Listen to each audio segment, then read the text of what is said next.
राधे सभी भक्तों को भक्ति भाव चैनल में आपका स्वागत है। भक्तों, भैया दूज का त्यौहार आने वाला है, जिस पर हम औरतें एक व्रत रखती हैं। भैया दूज का कथा सुनती हैं। हमारे यहाँ पे क्या होता है कि एक चावल के आटे का एक दिया बनाया जाता है, जिसको पूजा में रखते हैं और फिर बाद में उसको पूजा के बाद उसको खाना होता है। तो मैं आज आपके साथ उसी की विधि शेयर करती हूँ। मैंने चावल को अच्छे से धो के सुखा लिया है। यह चावल हम पहले ही धो लेते हैं, 1 या 2 दिन पहले ही सुखा के अच्छे से रख लेते हैं और पीस भी लेते हैं। भैया दूज वाले दिन इस काम को नहीं करना होता है, वर्जित होता है। कथा में भी ये आएगा कि ये काम करने से कुछ अनर्थ हो सकता है, इसलिए इसको पहले ही कर लेते हैं। आपको दिखाने के लिए मैंने कुछ थोड़े से चावलों को सुखाकर और पीस लिया है। अभी मैं आपको चावल के आटे का दीवा हमारे यहाँ कैसे बनाया जाता है मैं आपको दिखाती हूँ। जिसके लिए जो सामग्री चाहती है मैं अभी आपको दिखाती हूँ।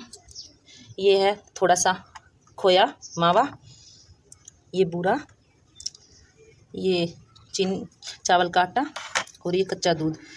इन सभी से मैं आपको 2 तरह का गोड़ दिया ही बोलते हैं हमारे यहाँ, तो मैं गोड़ दिया बना के आपको दिखाती हूँ। आप वीडियो पर बने रहिए।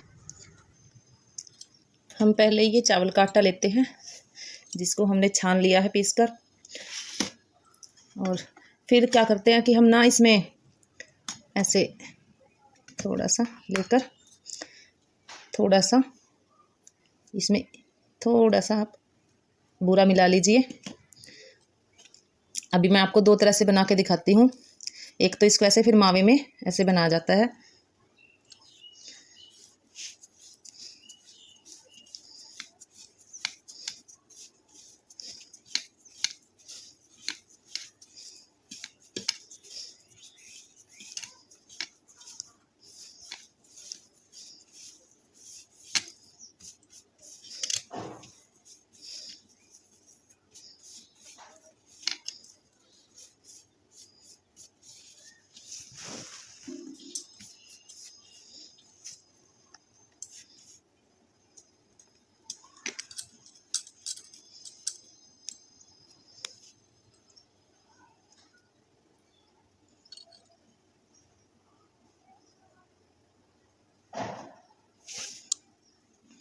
इसका हमें कैसे दिया और इसकी हम एक बाती बनाते हैं।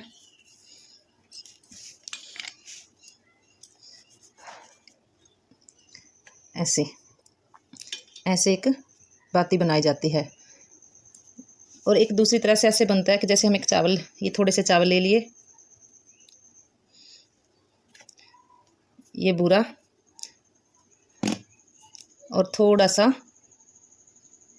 कच्चा दूध, थोड़ा सा ऐसे, इससे भी फिर ऐसे ही दिया बनाया जाता है। अभी मैं आपको जो हमारे यहाँ पर कथा कही जाती है, मैं आपको वो बताती हूँ कैसे हमारे यहाँ भैया दूज की कथा कहते हूँ। सुनो। एक गांव में माँ और बेटा रहते थे। वह बहुत ही निर्धन थे। तो भैया दूज आने वाली थी, तो भाई ने कहा कि माँ, मैं अपनी बहन के घर चला जाता हूँ, मुझे मिले बहुत ही दिन हो गए हैं। तो माँ ने कहा ठीक है भाई, बेटा तुम चले जाओ, मैं तुम्हारे लिए खाने पीने का कुछ सामान दे देती हूँ, रास्ते में खा लेना। बेटा जो है वहाँ से चला जाता है, शाम तक बहन के घर जाता है। तो बहन भाई को देखकर बड़ी खुश होती है और भगत करती है। अगले दिन सुबह जब भाई कहता है कि बहन, माँ तो घर में अकेली है, मुझे जल्दी जाना है, जल्दी विदा करो। तो बहन कहती है ठीक है भाई, मैं तुम्हारे लिए खाने पीने का कुछ सामान दे देती हूँ। ऐसा कहकर बहन भाई के लिए चावल के लड्डू बना देती है। जब भाई चला जाता है तो बहन चक्की को झाड़ने लग जाती है, देखती है कि वहाँ पर तो खून ही खून बिखरा पड़ा है। तो ऐसा देखकर बहन रोने लग जाती है कि इसमें तो सांप पिस गया और मेरा भाई तो लड्डू को खाते ही मर जाएगा। तो ऐसा देखते ही बहन खुले दरवाजे छोड़कर रोती भी लगती भाई के पीछे पीछे हो लेती है। रास्ते में उसे एक बे माता मिलती है, वह चरखा काट रही होती है। तो बहन बेटी को देखते ही जो सूत का तार है वह टूट जाता है। तो सोचती है कि बूढ़ी माँ तो पूछती है बेटी कि माँ, ये आप क्या कर रही हैं? तो माँ ने कहा कि मैं तुम्हारे भाई की उम्र गांठ रही थी, वो तो टूट गया, तार टूट गया, अब तुम्हारे भाई पर तो बहुत विपदा आएगी। तो वो रोती भी लगती माँ के पैरों में पड़ जाती है कि माँ, मेरा तो इकलौता भाई है, हमारा तो वही, मेरी बूढ़ी माँ का भी वही सहारा, आप कुछ भी कीजिए, मेरे भाई के प्राण बख्श दीजिए। तो माँ कहती है ठीक है बेटा, तुम्हारे भाई पर बहुत सारी विपदाएँ आएंगी और मैं तुम्हें कुछ उपाय बताती हूँ, तुम करो। तुम्हारे जाते ही तुम्हारे भाई का रिश्ता होगा और शादी में भी उसको जो है जानलेवा बहुत ही वो दिक्कतें आएंगी, उसकी जान जा सकती है। तो कहती है ठीक है माँ, मुझे बताइए। माँ, बूढ़ी माँ उसको सारी विधि बता देती है। कहती है कि तुम रास्ते में कि तुम्हें नदी मिलेगी जो तुम्हारे भाई को डुबोएगी, तुम उसके लिए चुन्नी लेके चले जाओ। माता रानी जो है खुश हो जाएगी। फिर एक शेर मिलेगा जो तुम्हारे बेटे भाई को डसेगा, तुम्हारे भाई को खाएगा, तुम उसके लिए मांस का टुकड़ा लेकर चली जाओ। उसके बाद तुम्हारे भाई को एक सर्प मिलेगा जो तुम सर्प को दूध पिला देना, इससे तुम्हारे भाई की जान बख्श दी जाएगी। और बाद में जो है तुम्हारे भाई का रिश्ता भी आएगा। और शादी के समय उसके ऊपर एक, जब वह मंडप से में जाएगा, दरवाजे में जब उसकी निकाह तो बारद्वारी होगी, तो वो जो है द्वार है वो तुम्हारे भाई के ऊपर गिरेगा। वहाँ पर तुम अपने भाई को हाथ उससे ऊपर ही मतलब हाथ लगा देना, जिससे कि दरवाज़ा तुम्हारे भाई के ऊपर ना गिरे। और फेरों के समय एक सर्प जो तुम्हारे भाई के प्राण डसने के लिए आएगा, उस समय तुम उसको पकड़ लेना एक कोरी हंडी में। कहते ठीक है। और तुम इतना याद रखना कि ऐसा सब करते करते तुम अपने भाई को गालियाँ देना मत भूलना, कोसती रहना। कहते ठीक है।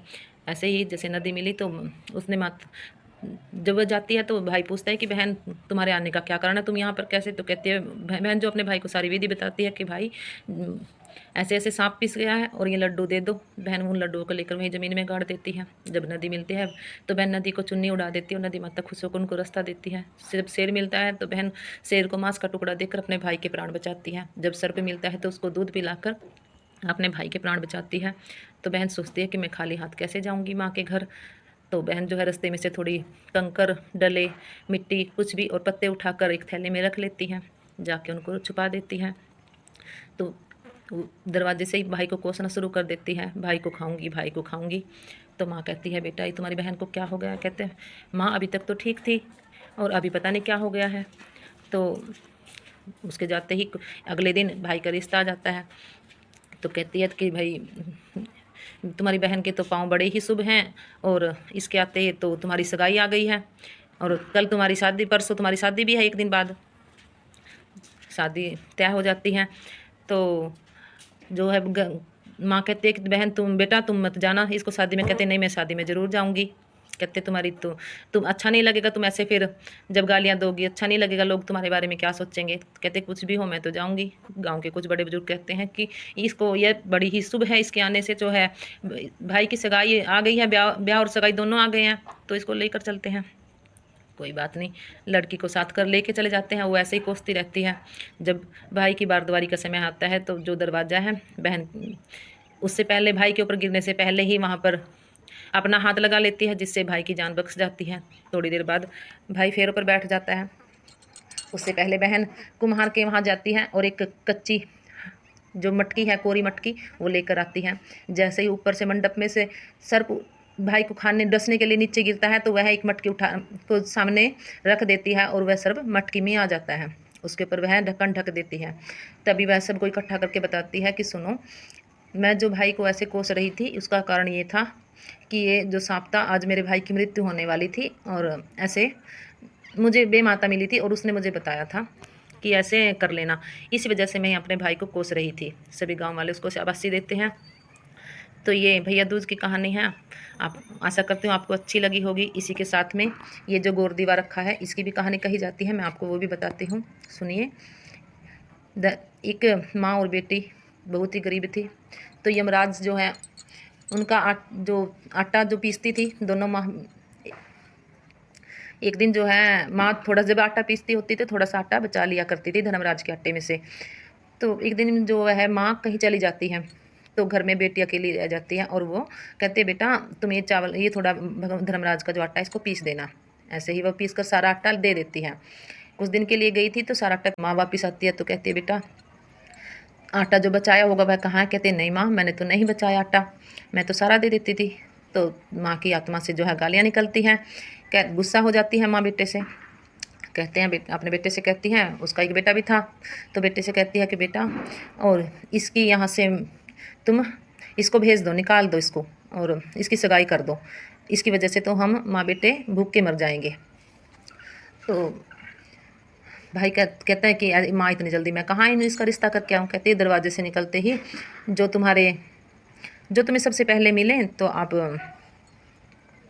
इसकी सगाई कर देना, उसको तिलक कर देना और उसको नौत के आ जाना कि हमारे घर इसको ब्याह कर ले जाएं। ऐसे ही जब वह बेटा घर से निकलता है तो रास्ते में एक कुत्ता मिलता है।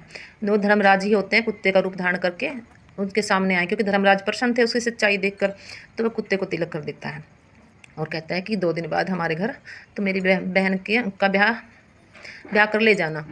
तो ऐसे ही ठीक है। तो कहता है कि माँ मैं रिश्ता कर आया। तो कहते जाओ तुम जैसे भी है, जैसी ये है बुरी, और इसके लिए थोड़ा सा एक नाक की नथनी तो लेकर आई जाओ।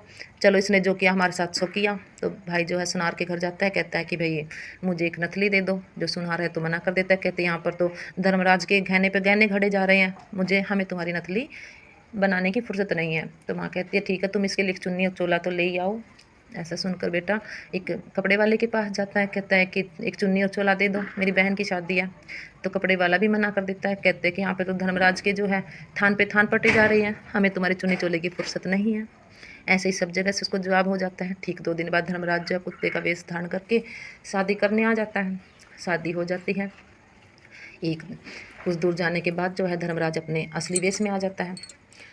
तो उसके बाद उसको वह सोन पालकी में और गाजे बाजी के साथ अपना यमलोक को ले जाते हैं।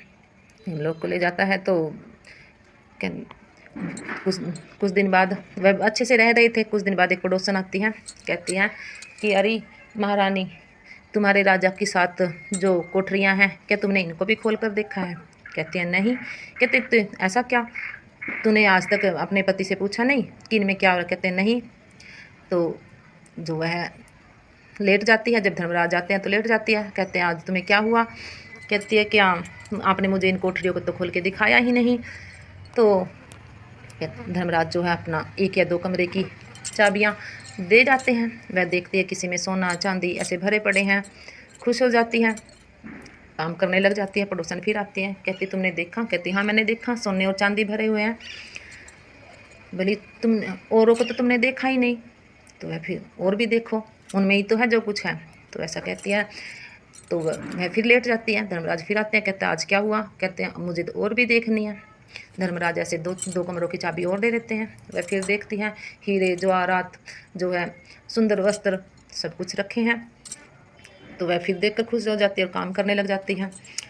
तो पड़ोसन फिर आती है, कहते हैं तुमने देखा? कि हाँ मैंने देखा, सुंदर वस्त्र हैं, हीरे और जवाहरात हैं। कहते तुमने और तो कुछ देखा ही नहीं। धर्मराज और फिर दो। वह तो फिर लेट जाती है। धर्मराज फिर 2 कमरों की चाबी दे देते हैं, कहते हैं तुमने देखा? कि हाँ मैंने देखा। कि क्या रखा है? कि उसमें तो बहुत ही पुश्तैनी बर्तन कपड़े सब कुछ रखा हुआ है, घर का सामान जो भी एक राजा के ठाट बाट के लिए शाही सामान होते हैं सब कुछ भरे पड़े हैं एक इंसान के लिए। कहते हैं तुमने तो जो लास्ट का कमरा है वो भी देखा? कहते हैं नहीं मैंने तो नहीं देखा। कहते जो कुछ है वो तो उसमें ही है, तुम देखो तो सही। मैं तो फिर लेट जाते। धर्मराज फिर आते हैं, कहते क्या हुआ आज क्यों लेटी हो? कहते हैं आपने 1 कमरे की चाबी तो मुझे खोल के दिखाई नहीं। कहते उसको देख के तुम क्या करोगी? रहने दो उसको ऐसे ही पड़ा। कहते नहीं मैं तो देखूंगी। तो धर्मराज जो उसको चाबी दे देते हैं। देखती क्या है तो उसमें जो है उसकी माँ पड़ी हुई है। उसकी माँ पड़ी हैं, कीड़े लगे हुए हैं उसको। तो रोने लगते बिलखने लगते। कहते धर्मराज अपने पति से कहती है कि पतिदेव मेरी माँ को यहाँ से निकालो, कीड़े की गाड़ में पड़ी है मेरी माँ, तो यहाँ से निकालो। धर्मराज कहते कि नहीं मैंने इसको इसके पाप की सज़ा दी है। कहते नहीं कुछ भी हो मेरी माँ को इसमें से निकालो। कहते पूछ लो क्या मेरे बच्चे खिला देगी? कहते हाँ खिला दूंगी। वो कहते माँ क्या तुम मेरे बच्चों को खिला लोगी? कहते हो बेटी मुझे क्या तुम्हारे बच्चे खिलाने में, मैं तो खिला लूँगी। जैसे उसको निकाल तो उसको उसकी माँ को बाहर निकाल देते हैं। जब अपने बच्चों को खिलाती है तो वो बच्चे उससे तो उठा ही नहीं जाते। वो तो 100 मन के एक बच्चा हो गया, उठा ही नहीं जा रहे थे। तो कहते हैं बेटा मुझसे तो नहीं उठाए जा रहे, मुझे तो कीड़ों की गाड़ में ही डाल दो। ऐसे फिर डाल देते हैं। फिर रोने भी लगने लगते हैं। कहते हैं मेरी माँ को तो निकाल लो।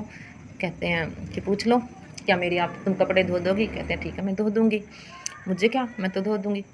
तो फिर जो कपड़े धोने लगती है तो उसमें तो कांटे हो जाते हैं, उससे तो कपड़े नहीं धुलते।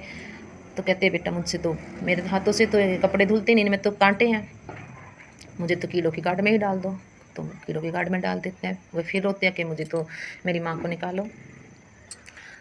वह फिर कहते हैं पूछ लो क्या मेरे चने मेरा पीस देगी? कहते हैं हाँ पीस दूँगी, मुझे क्या है।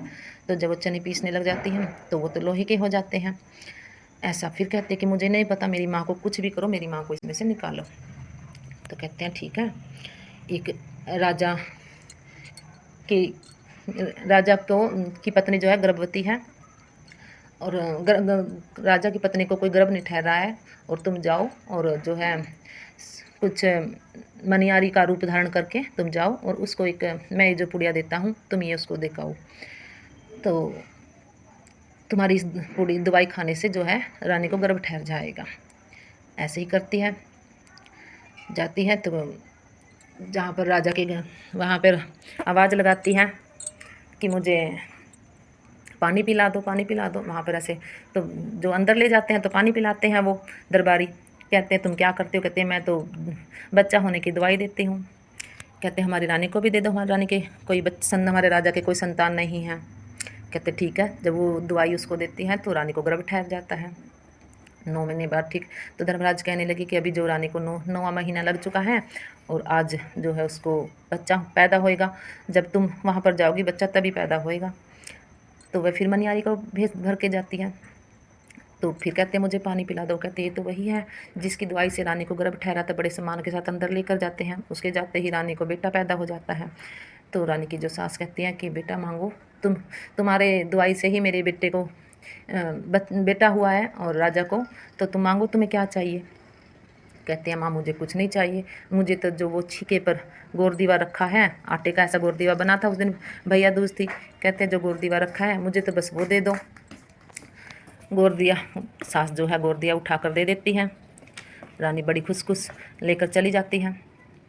तो जब वह धर्मराज से कहती है कि ये लो, तो कहती है ठीक है तुम ये दीवा खाओ और आज से तुम्हारी माँ कीड़ों की गाड़ से निकाल दी जाएगी।